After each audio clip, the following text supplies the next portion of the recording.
நம்ம கேட்டு நடக்க வேண்டிய ஒரு சத்தம்னா அது கர்த்தருடைய சத்தம். அவர் சத்தத்தை தெளிவா கேட்கறதுக்கு என் காது திறந்திருந்தா போதும். யாரு புகழ்ந்து பேசினாலும் எனக்கு உள்ள போகாது, யாரு இகழ்ந்து பேசினாலும் எனக்குள்ள போகாது. நான் யாரு, நான் எங்க இருந்து வந்தேன், என் நிலைமை என்ன, என் சூழ்நிலை என்ன, எல்லாம் அது நல்ல விமர்சனமா இருந்தாலும் கர்த்தருக்கு ஸ்தோத்திரம், அது தவறான விமர்சனமா இருந்தாலும் கர்த்தருக்கு ஸ்தோத்திரம்.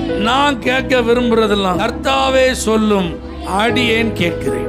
ஆண்டவர் என் மகனேன்னு கூப்பிட்ட உடனே இதோ அடியேன்னு நான் சொல்லணும். இதுதான் என் எதிர்பார்ப்பு. அது பாராட்டி பேசப்படுற வார்த்தையா இருந்தாலும் பரவாயில்ல, அல்லது பொறாமையில எரிச்சல்ல பேசப்படுகிற வார்த்தையா இருந்தாலும் பரவாயில்ல, அல்லது வீணான பழிகள் சுமத்தி பேசப்படுற வார்த்தையா இருந்தாலும் பரவாயில்ல, அதெல்லாம் நான் மைண்ட் பண்ணவே மாட்டேன்பா. எனக்கு ஒரே ஒரு விருப்பம் தான் இருக்கு. ஏசப்பா, நீங்க பேசுற வார்த்தையை நான் கேட்டு நடக்கணும். வேதத்தை வாசிக்கும் போது நீங்க உணர்த்துகிற வசனத்தை நான் புரிஞ்சுக்கிட்டு அதன்படி நடக்கணும். எனக்கு அந்த கிருபையை மட்டும் தாங்கப்பா.